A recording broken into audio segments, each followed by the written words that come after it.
This week on Art on the Air, our whole show features President and CEO for Chicago's National Museum of Mexican Art, José Ochoa, who shares his diverse career in dance, music, theater, visual arts, as well as his work in arts administration and education. Our spotlights on LaPorte County Symphony's Pops concert, Some Enchanted Evening, featuring the music of Rodgers and Hammerstein. Express yourself through art and show the world your heart. Express yourself through art and show the world your heart.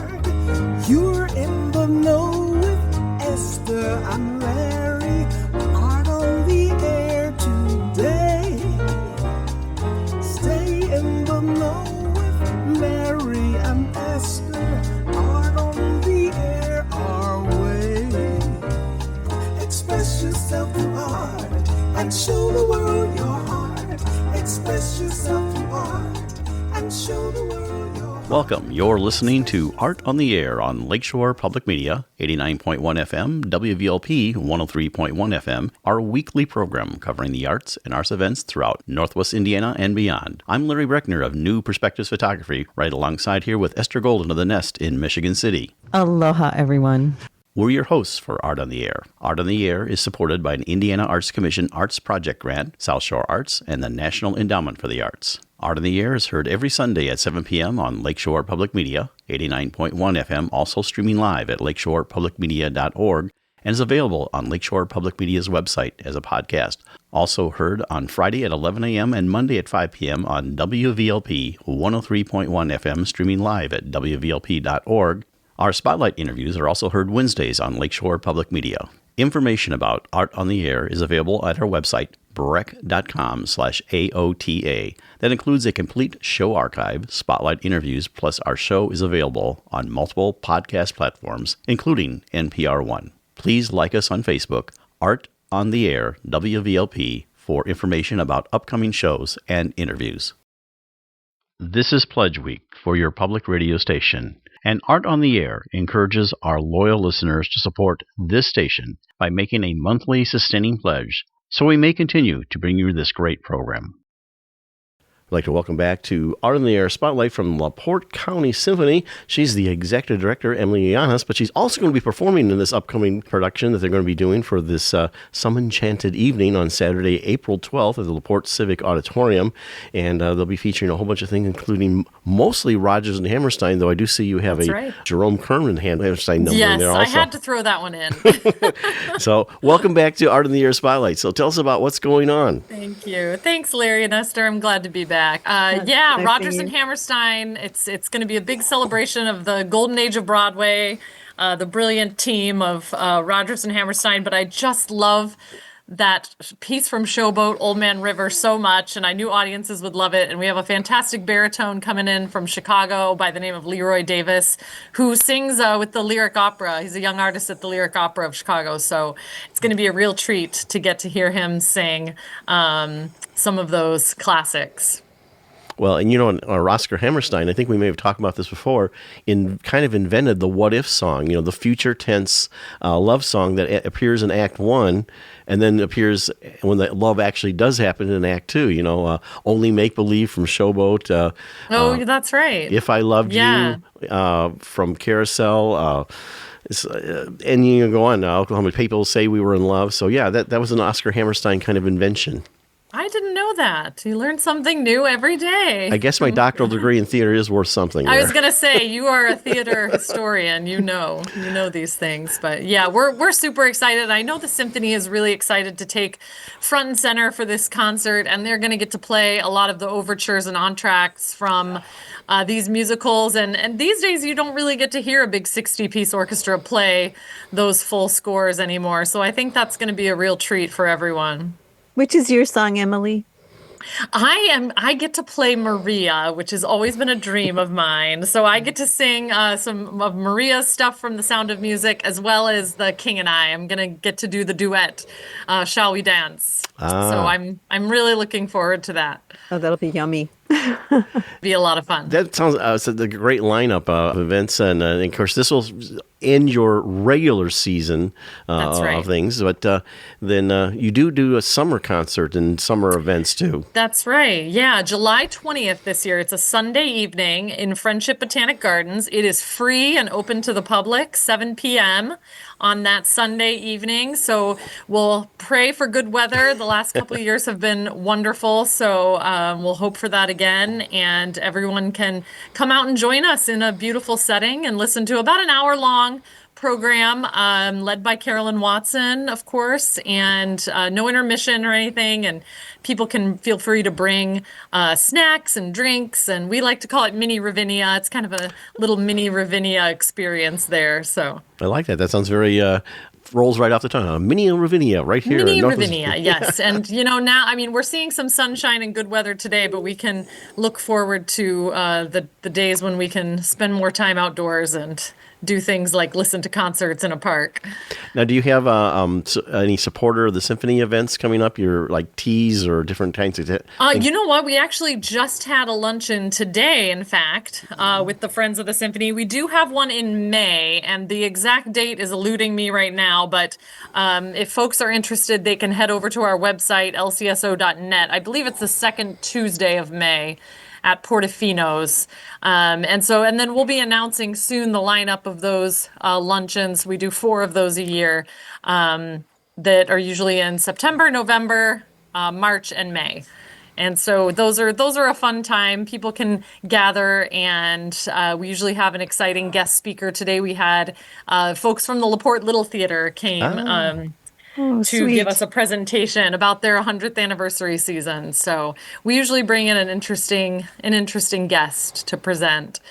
That's great. Now, any hint at what's coming up for next season? I mean, you've got to be probably cooking the things along with yes, Carolyn we're Watson. very close to our big announcement. I will say that it will be in celebration of the 250th anniversary of America, of the Declaration of Independence, 1776. So 2026 is a big year for our country and its birthday, and we're going to celebrate with a lot of American-inspired music by American composers or by composers who were very influenced by American culture. So we're really excited about it. Wow, that sounds like I know she did a little bit of Americana this past season and some of the things that she had. So. Yeah, a few of them. Yeah, so this season will really be dedicated to it. So we're pretty excited about it. Now, I noticed this year you use multiple venues, and how does that work out, logistically for you? Yeah, I mean, it can be a challenge for sure. We really loved doing our show at LaPorte High School this year. They have an absolutely beautiful facility, and we got to use all of their percussion instruments and music stands. So our operations manager was very happy not to have to load the truck up and haul all of those things, but it can be a challenge. We're at the Civic a lot, so we have that down to a pretty exact science of getting in and out of that space. And we also really enjoy performing at the Holdcraft in Michigan City. Also a great space with a great crew there that runs it, who are very hospitable to us. Excellent. Well, in our final minute here, why don't you tell us what's coming up with this show, dates, times, website, tickets? So Saturday, April 12th, 7 p.m., LaPorte Civic Auditorium. Tickets can be purchased online at lcso.net. $25 for adults, $22 for seniors 60 and up. Children, free. Students with ID, free. And we also have some limited table seats available for $35 each. So head over to lcso.net. Come join us for a wonderful evening of Golden Age Broadway, Rodgers and Hammerstein. Enchanted evening. Some enchanted evening. So Some Enchanted Evening coming up April 12th, 7 p.m. Emily Yanis, Executive Director and performer in that particular concert. Thank you for joining us on Art in the Air Spotlight. Thank you. Thanks, Larry. Thanks, Esther. Yeah, thank you, Emily. Art on the Air Spotlight and the complete one-hour program on Lakeshore Public Media is brought to you by Macaulay Real Estate in Valparaiso, Olga Patrician, Senior Broker. And as a reminder, if you'd like to have your event on Art on the Air Spotlight or have a longer feature interview, email us at aota@brech.com. That's aota@brech.com. Did you know that you can also listen to Art on the Air anytime as a podcast at Lakeshore Public Media's website, through Lakeshore's app, or from NPR? Plus, it's available on demand from your favorite podcast website, including TuneIn, Spotify, Amazon Music, Pandora, Apple Music, iHeartRadio, and many more. If you have a smart speaker like Amazon Alexa, Google Assistant, or Apple Siri, just tell it to play Art on the Air to hear the latest episode. Art on the Air is supported by an Indiana Arts Commission Arts Project Grant, South Shore Arts, and the National Endowment for the Arts. Hi there, this is Public Radio theme composer B.J. Liederman, and you're listening to Art on the Air on Lakeshore Public Media, 89.1 FM, and on WVLP 103.1 FM.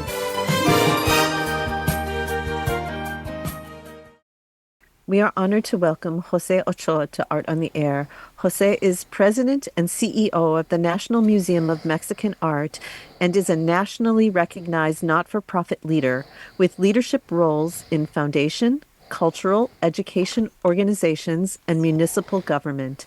In 2020, the museum had the honor of being named one of America's treasures by the Ford Foundation.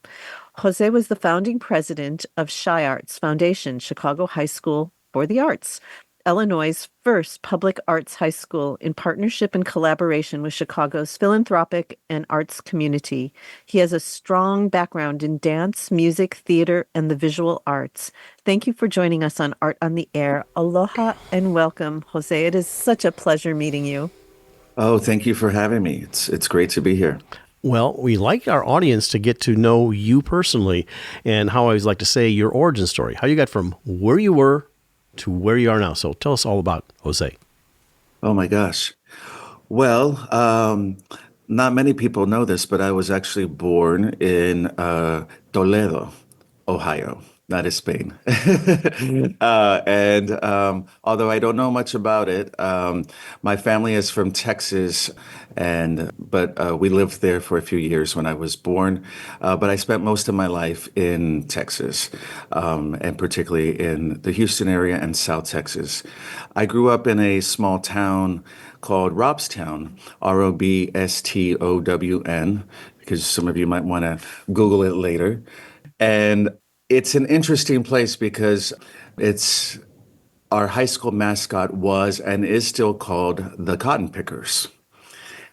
And it's something that we're actually proud of. And the reason we're proud of it is because it's an all-Mexican town. And all of my friends, I moved into the town, but all of my friends, most of their parents, almost all of their grandparents, our band director, the lawyers, the bus driver, everyone picked. I remember in seventh grade, around 1 o'clock, some of my classmates would leave to go work in the fields. And so for us, Don't you think it's very community oriented? Like in Michigan, my uncle had a farm, so I would be a blueberry picker or whatever else needed to be, helped with on the farm. yeah, So it is something to be proud of. yeah, everyone was proud of it. However, the communities around us, made fun of us, and it sort of put a little chip on our shoulders, I would say. And even during the pandemic, during the civil rights movement, people were fighting it and trying to do viral, like take it down. But what they didn't realize was that, this was a very poor community. This was not people with a racist past holding on to something, because they were the cotton pickers, right? And so anyway, growing up in that town, we had very little opportunities compared to the other communities. But I fell in love with music, and I was actually a flute player, and I was sort of a big fish in the small pond. I was basically self-taught, and I went to college for music, to a very conservative Baptist school, Baylor University. I remember my freshman year was the first year that dances were allowed to be held on campus. So I grew up as a Mexican Southern Baptist, which is a whole we'll need to book a whole nother episode on that one. But I'm no longer a practicing Southern Baptist, but um, it was very interesting. So I decided I didn't want to pursue music education. I wanted to do performance, and they said, "Well, you can't." So I left school. My sisters were living in Winston-Salem, North Carolina. I went to visit them for the summer, and I decided to go to North Carolina School of the Arts, which is a conservatory. And the irony is that it's a pretty prestigious, very selective school. However, it's a junior high, high school, college, and graduate school all in one. Wow. Fascinating, yeah. And Wow. so I had high school kids play circles around me, but It's my kind of flute, like an expanded Waldorf experience.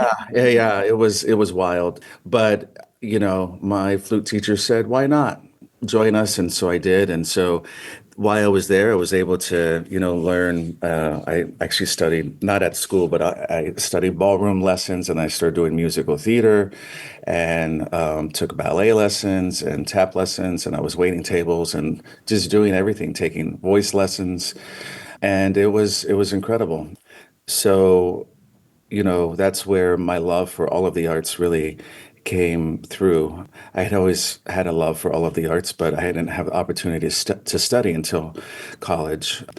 And after that, I opened a music school on the coast of Honduras called Roatan. It was a little island, and it was right out of college. Well, so now you have to though say How that happened? Yeah. yes, yes, yes. You Yeah. just can't drop that in. I know. So I was waiting tables at a restaurant, and my friend, she was an anthropology student at Wake Forest University, and she came to visit me, and I was practicing. She said, "Oh, yeah, I forgot you're a musician," and we just got a fax. This was in the '90s. We got a fax from the island. She had done an anthropology project on the island, I guess the year before, and she said, and they want someone to come open a music school. And so this was in the fall of my senior year of college, and I wrote a letter to the gentleman, and I had to send it to Tampa Bay, uh, Florida. And then it went on a ship, and it took 3 weeks to get there. And then he wrote a letter back and then sent it back. Anyway, so about a couple months later, I got an email saying, "Yeah, we'll wait for you to graduate college, and you can come open a music school." And so I did. I opened a music school on this little island. It was a very interesting place. It was very conservative. The people who lived on the island, I would say, half the island were pirate descendants from the 1800s, and then the other, or a good portion of it, was a group called the Garifuna, which were freed slaves that had been on the island for almost 500 years. And the white and black communities of this island were equal, very different from the United States. But the lower class is what they call the Spaniards, which they weren't Spaniards, they were the Spanish-speaking people of Honduras. And so, even though it was an island that belonged to Honduras, it was its own kind of world. Like it was, and they felt very separate.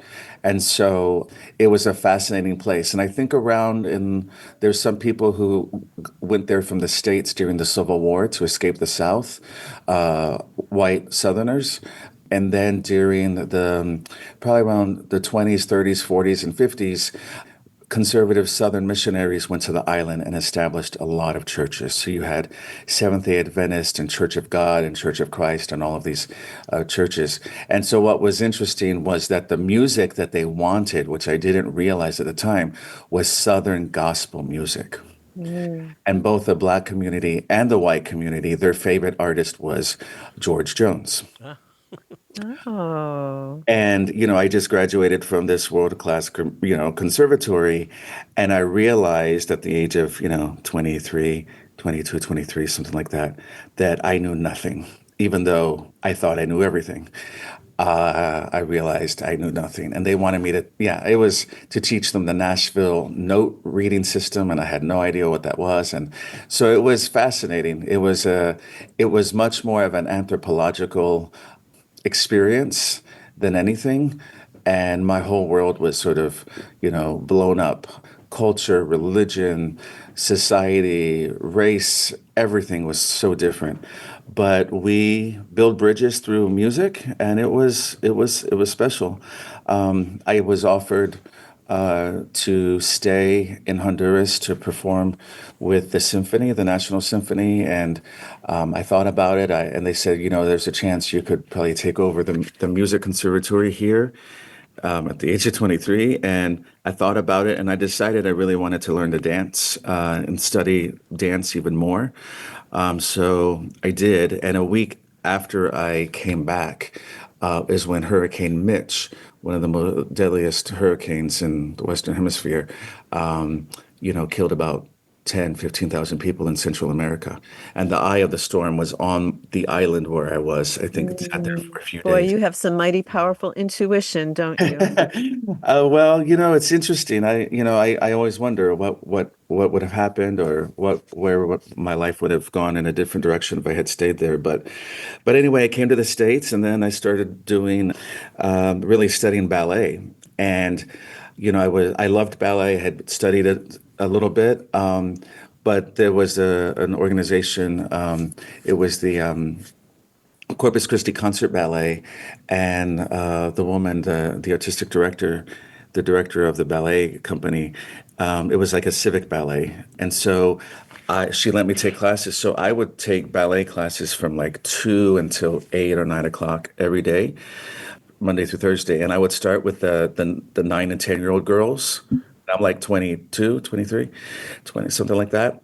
And then the 11, 12-year-olds, and then the teenagers, and then the advanced group. And I would just study for like 9 months. And so after those 9 months, I auditioned for Ballet Austin's summer program. And so there it was sort of the fork in the road. I was either going to go to Mexico City and just do things, audition, and try to live in Mexico. I was going to go to Ballet Austin or go to graduate school. And one person said I should move to Miami to star in Latin American soap operas. So I decided to go to grad. I decided to Oh go to my grad. gosh, no, novelist. You need to, like, the next thing is novelist. So I decided to go to grad school, and I went to grad school in Amarillo, near Amarillo Canyon, Texas, and it was a place known for developing male dancers. And so I got my master's in dance music theater, and while I was there, I created a ballet based on John Steinbeck's novel *The Pearl* and *La Pedla*, and I used Mexican composers, and it was my graduate thesis. It was amazing, and that's where I met my wife as well, in Amarillo. She was the youth performing arts director at a community theater. They're a very strong theater program. And yeah, that's where I met my wife. We got engaged, and then got married, and then we moved to North Carolina. And I was freelancing, directing. I became the arts coordinator of a charter school in Eastern North Carolina, which is known to be one of the most segregated towns, at least it was, most segregated towns in America. When I used to tell this story, I would say the last KKK march was in 1988. And then unfortunately nowadays, that's not a surprise. But back then in the 2000s, it was like shocking, right? Right. And so, yeah, it was interesting when we got there. The Mexican community was a very migrant community as far as they worked in the fields. And so the people would ask my wife in front of me, does he speak English, and what church do you go to? Those were the two number one questions. Wow. My wife is white, and so she didn't understand, like, what's happening here. And again, we were moving into a whole different world. But we were there for a few years, and we did a lot of amazing stuff. I even danced with the African American Dance Ensemble, and they had a Wow. community project, not a full time, it was just a one-time thing. And they were doing a community project in the community, and they asked for people to come join and dance. And I did. And he said, well, we'll be back in a month. You're in charge. And, it was like, so It's started like doing African dance. it's so amazing. So was your sister still in North Carolina? Did you still have family? I did, but they were on the other side of the state. It was more of a coincidence than anything. But they didn't. They lived about 3 hours away. Yeah. You So sir, from a very young age, you got tossed almost literally into these leadership roles. I mean, it's like oh yeah, yeah. you're being pushed in your direction, you know? Yeah, I didn't mention this, but like in my dad was like a layman pastor, and so I was like a Sunday school teacher by sixth grade, and I was the vacation Bible school director by eighth grade. So yeah, I was, and I directed the school nativity scene at a public school in Houston in third, fourth grade, just because I wanted to, and the teacher said, "Sure, why not?" So yeah, I think part of it was myself, and part of it being pushed into it. But yeah, it's yeah, leadership, I think, has been a part of my life in some Yeah, I form. didn't mean like pushed against your will. It's just No, something, no. it was Yeah, like obviously they thought that this was something that you were yeah, ready for. Yeah, it's so yeah. amazing. And then from there, I moved to I got a job in Nashville, Tennessee. I was the superintendent of cultural arts for the city. It was through the Parks Department, and we had dance, music, theater, visual arts programs in community centers, art centers. We had a couple of museums, Victorian mansion that did programming, and then right as I was leaving, I opened a Civil War visitor center, and we had from like a youth ballet to a senior citizen dance company. We did an international folk festival, all kinds of things. I created a Mexican music festival on the south side of Nashville. Most people don't know that Nashville is one of the most diverse cities in the country. It's now Oh, yeah. the Ellis Island of the United States. It had the largest at the time in the 2000s. It had the largest Kurdish population in the world outside of Kurdistan. Again, this is mid 2000s, and had a huge Laotian population.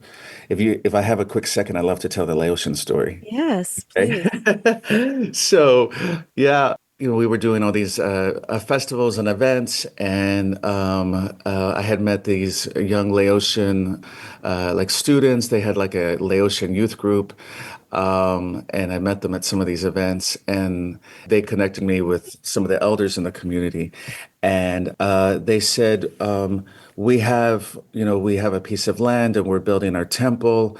It's the Laotian New Year in April, and we won't be able to have it this year because of construction is behind. Is there any way we could do it on Parks property? And because of Parks, at this mansion, this Victorian mansion, and I said, well, just the way things operate, I would have to charge you unless we created a free festival and we can open it up. And they went back to the community and they decided to do it. And what I learned about this is that during the Vietnam War, when the the communists took over in Laos, there were a lot of princes, Princes, plural. Sure. And there was one that was here in the United States. And so when they took over, a lot of people were, murdered. But one was sort of became like a refugee here in the United States. Well, in the palace in Laos, they had royal dancers and royal musicians, and they were able to escape, and they went to a Catholic charities, like a refugee camp, excuse me, a Catholic refugee camp, I believe in Cambodia. And while they were there, the Catholic Charities said, well, we're going to bring you to Nashville. And they thought that the group would then like become a touring group and they could like make a living, performing. And instead they just worked in factories and they became very quiet. And so about, I don't know, 30 years later, 20 years later, they started teaching their children the royal dances from the palace and the music and the dances, and they had their own quiet community, and every new year the prince that was sort of a refugee. He was now living in Knoxville, Tennessee. He would, and his wife, who was Chinese, French, Cuban, I think, something like that.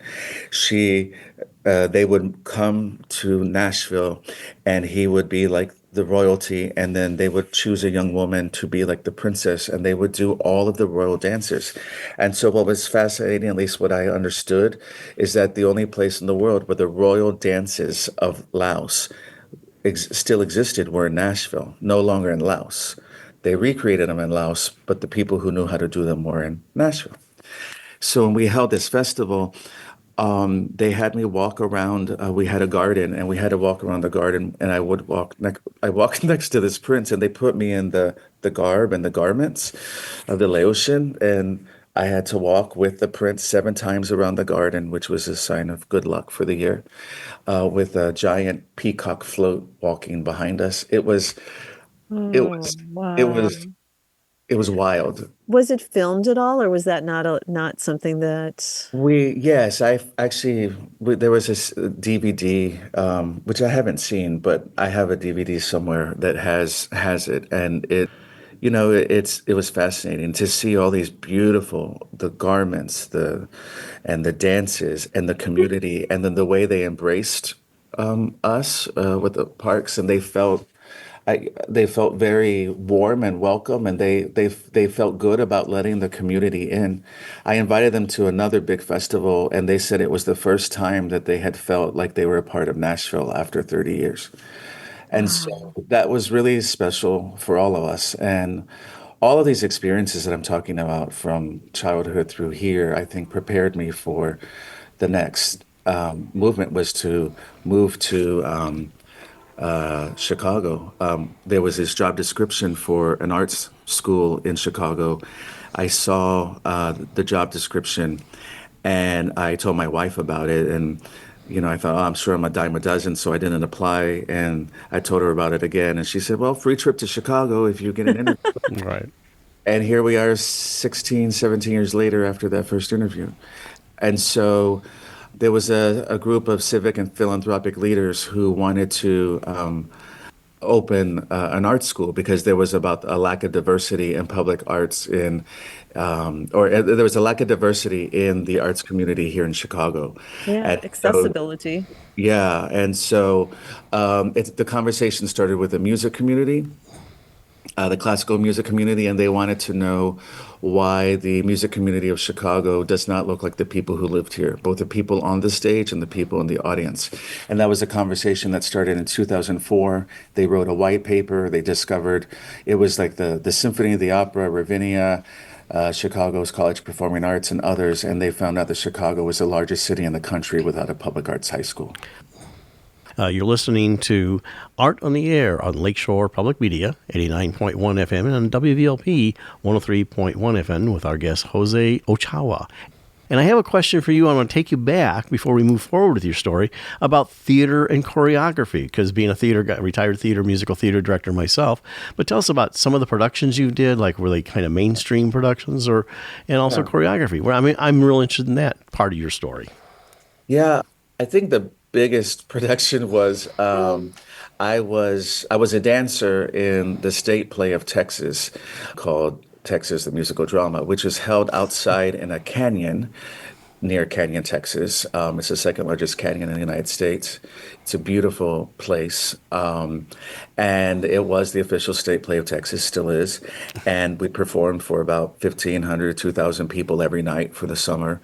And when I say performance, it was live horses, ammunition, fireworks every night in a canyon with a cast of like 80, dancers, singers from all over the country. Like it was a huge, huge, huge production.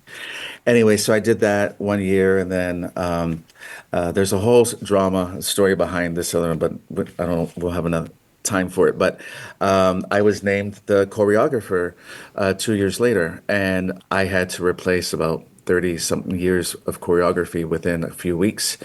And so I was the choreographer for the State Play of Texas, and it was pretty amazing. I did that for about 3 years, and it was fun. It was very dramatic. It was wild. And I've met, and there are some of the people who have gone on. Several have been on Broadway. One was just on the national tour of Lion King that was here in Chicago recently. Young woman who was nominated for the musical Once for a Tony. Just lots of really cool people and people who have been my friends for life, including my child's godparents. Who I met there. The Godfather actually dated my wife first. Uh-oh. But it's all right. We're good. We're good. And so, but I met lots of amazing people. I think Amarillo has, people have a view and a thought about it. And I think recently some of those things feel true. It's a pretty conservative place. But at the same time, it was a really interesting and lovely place to live and a wonderful group of people that live there. And it's a really strong arts community, really, really strong arts community for a town that size, and especially where it is. So it's a really interesting place. But yeah, so did that. I started doing, I worked with a regional theater in North Carolina, Burning Coal Theater. I did, I choreographed for community theaters and other things, and I produced. I know I did Cinderella. We're on your third lifetime now, Yeah, It's I know. Well, that was the second. Well, I don't know which lifetime that was. I think I'm on. But anyway, so yeah, I did lots of different kinds of theater and even choreographed a full. We produced the Nutcracker in North Carolina, which was a lot of fun and really interesting. But yeah, but coming to Chicago, it was an interesting time. This was 2008 when I moved here. This group of philanthropic leaders said we needed to open, an art school. They went to the Mayor Daley at the time, and at the time, the head of CPS was Arnie Duncan, who later became the head of education under Barack Obama. And they had started something called Renaissance 2010, which is to open 100 new schools by 2010. And so this group of philanthropic leaders and civic leaders gathered together the entire arts community of Chicago, and about 100 people volunteered to help put this thing together. And then they did a national search and they hired me, and I came in and started it. I kind of think of it almost like a venture capital idea, not financially, but from the point where someone has an idea and then they hire the guy to build the app, right? And then there's some backing behind it.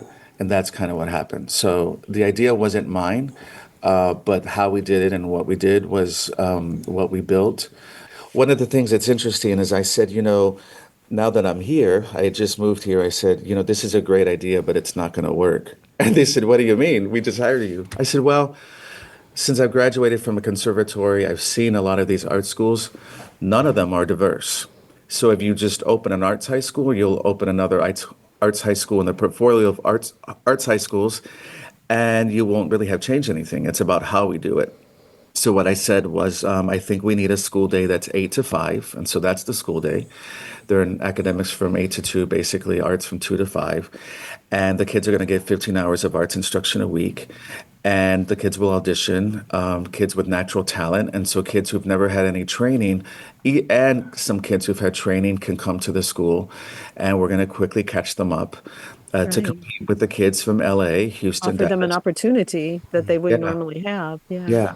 And so that's what we did. And it's special. It really was unique. But I think what I was not prepared for was the politics of Chicago.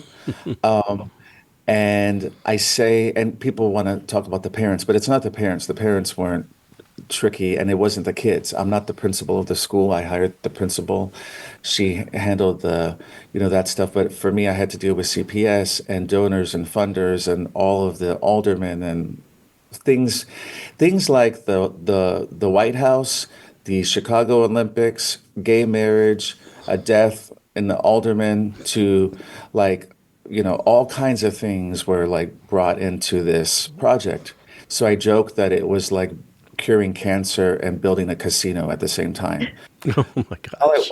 all it was an arts high school, right? But it was not all it was. It really was a and is a special place, but very complicated because of the way we did it. It was unlike and still is unlike any other school the way we're doing it. And there's a lot of like, and I would say hundreds and hundreds of years tradition, whether in the arts or in academic teaching. And we were sort of trying to flip it on its head, and it's challenging to do that.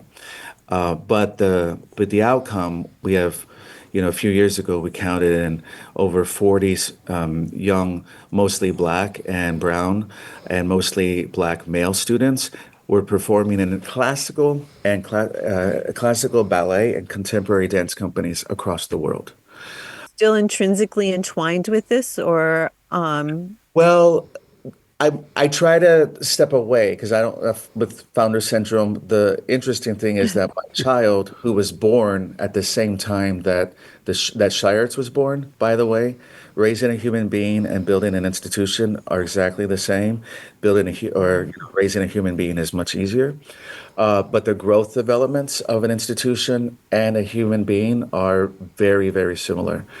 But my child is now a sophomore at Shiarts, and they weren't they were sort of interested in going, and then once they went to visit, they fell in love with it and felt like this is where I can be who I am. They really fell in love with it because of the culture more than the arts training. But they're having a blast, and so I really needed to step away. So I really stay out of it as much as I can. Actually, I'm not involved at all because I want my child to have as much of a normal, quote unquote, normal experience without, dad involved, right? I mean, it's not a normal high school by any stretch of the means or any yeah, it's not normal. It's not a normal high school experience, but I want them to have as much of a high school experience without dad involved as much as possible. So, yeah. But I became the president of the museum a little over a year ago, and it has been a dream come true. I say that it's a dream come true that I never dared to dream. Like I never thought that this would be just the possible. culmination of everything that you've Right. experienced, you get to throw into one Yeah, grand project. yeah, yeah. Yeah, it definitely, I'm sure it certainly prepared me from an administrative level, and the learning how to fundraise and learning, the community here and the politics and so forth. So, yeah, but the museum is a dream. It's a well-oiled machine. People here are just incredible. I say that everyone here is like almost like a missionary. Everyone is so dedicated. Every single person that works at this museum is dedicated to this place in such a very special way.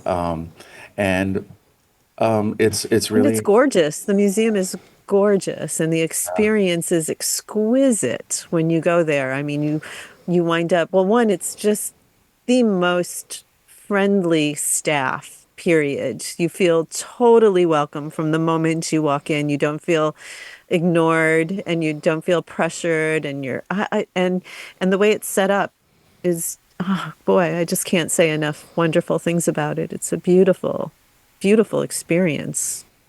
even though I work here, I don't feel like an outsider, but from an outside perspective, I have to agree with you. I agree. When I visit lots of museums and I see our staff and the way they greet people and the way they respond compared to other places I've been. Right. It's They're available. They're available for questions, and they everybody. welcome it. You don't feel like you're imposing on anybody. And everybody that I speak to there has a vast knowledge of the exhibits and background knowledge. It really makes the experience wonderful. Yeah, it has been.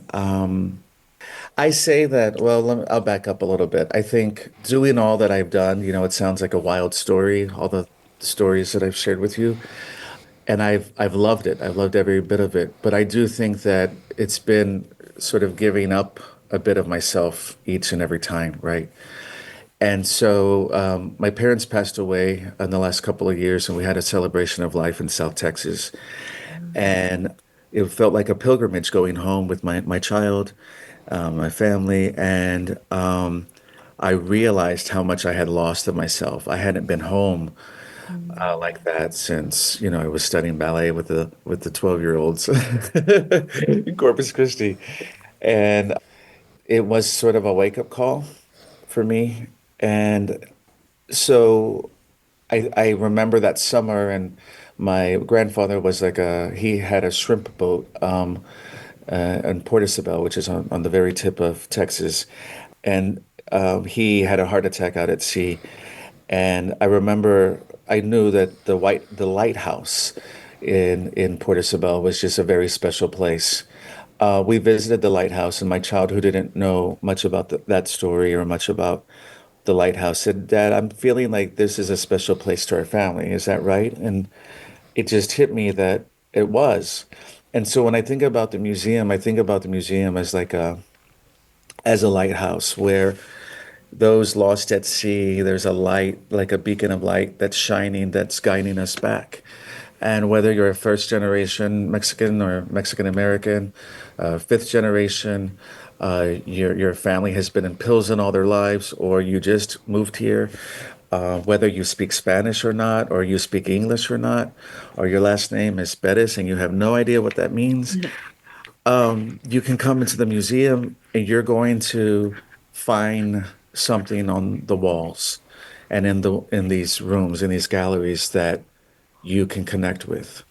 And for everyone that comes into the museum, I find that everyone has that experience as well. And especially nowadays, it's really important for us to, yes, we are Americans, and yes, we are part of this country, but it's also okay for us to have our own identities, right? And to understand where we came from and how we got here and where we're going.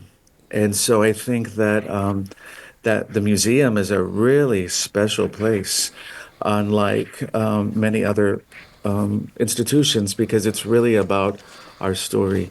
Our colleagues, our friends, our brothers and sisters in Humboldt Park at the Puerto Rican Museum are doing similar work, and our friends at DuSable are doing similar work. And there's so many museums around the country that are really important, especially right now. And it's important for all of us. There's the Irish Heritage Museum and the Polish Museum and all kinds of museums. And we all came from somewhere, right? Right. They're the keepers of our memories. Yeah, yeah. You're listening to Art on the Air on Lakeshore Public Media, 89.1 FM and WVLP 103.1 FM with our guest today, Jose Ochoa. We appreciate you sharing that. Right. I want to offer our condolences on the loss of your parents. Oh, thank you. Thank you. It was tough. It was during the pandemic, not because of the pandemic, but it was, I think we all suffered a lot of loss during that time. And but we have a lot to be grateful for, and they're with me. They're actually up there. Oh, you can't see. Those of you on the radio can't see, but the host can see. There's Beautiful quilt. photos, a quilt with their images in it, and that my sister made. And yeah, I feel them with me all the time, and I feel the ancestors with me. I feel someone who is incredibly special to me. His name was Jim Maybe here in Chicago. I get teary thinking about him. He was the person who brought me to Chicago. And many of you, if you listen to public radio, you might remember his name. He supported WFMT and WBZ and WTTW, and he was a part of the Symphony and so many other organizations. And I feel his presence with me all the time, too. He taught me how to do this job, in many ways.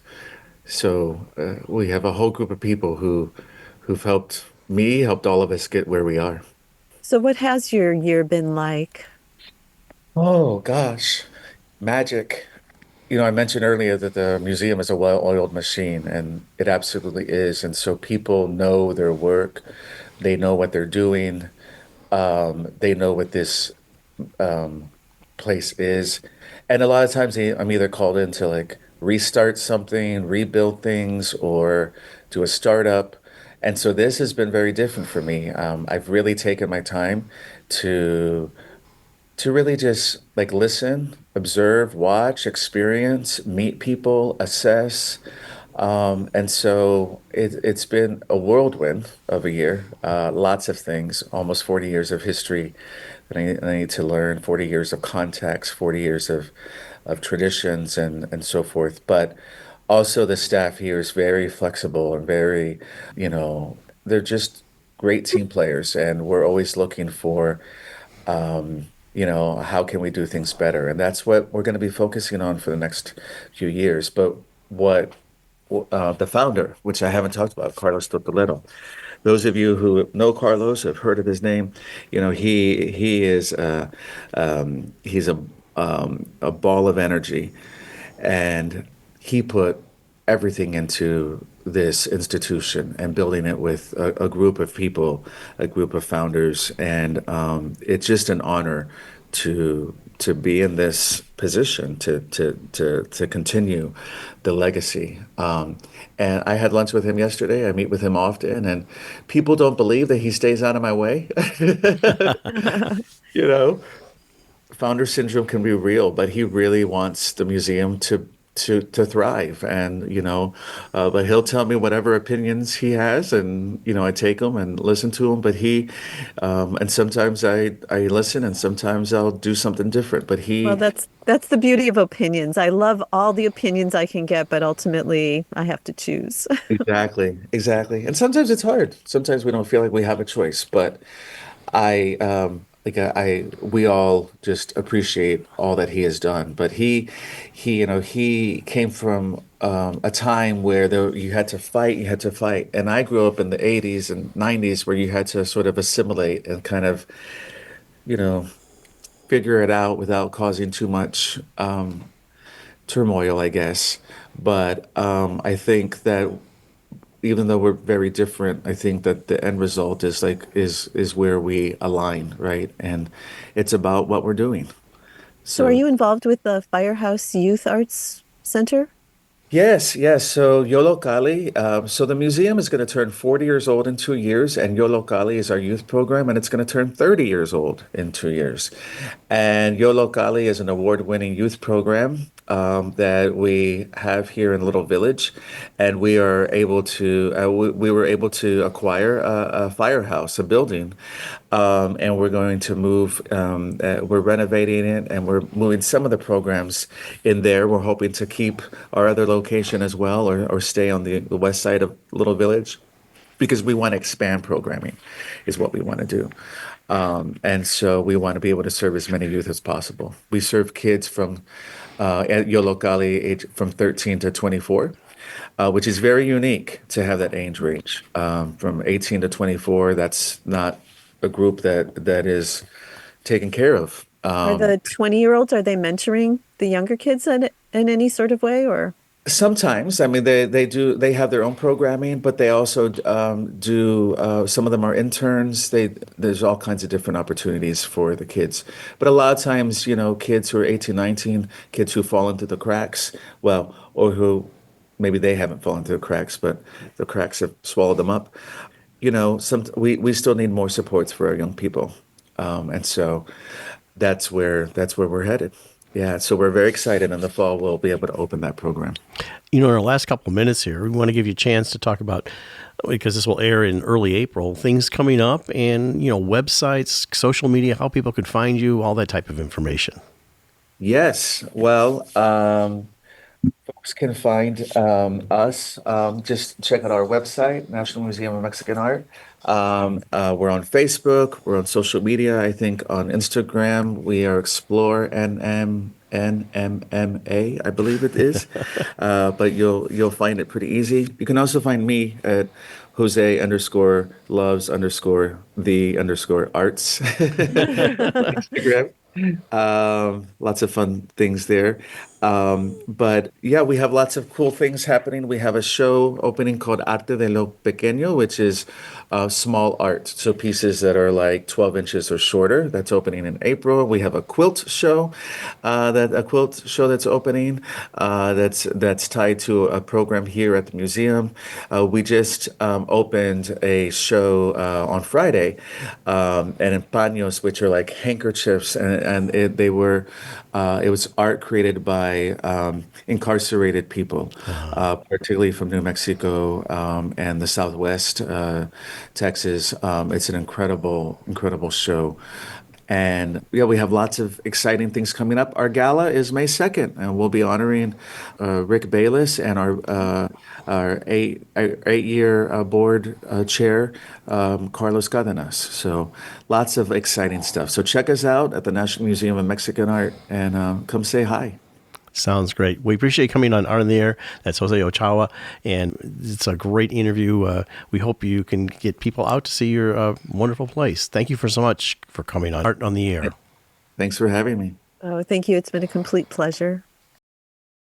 We'd like to thank you for listening to Art on the Air. Our show relies on the support of not only our show underwriters, but also our listeners who make donations to this station. Your support of this station will ensure Art on the Air may continue bringing you the best of the arts and culture programming for Northwest Indiana and beyond. If Art on the Air is important to you, please consider supporting this station with a one-time contribution or even making an ongoing sustaining contribution. For information on how to make a contribution, go to this station's website or our show website, brec.com/AOTA.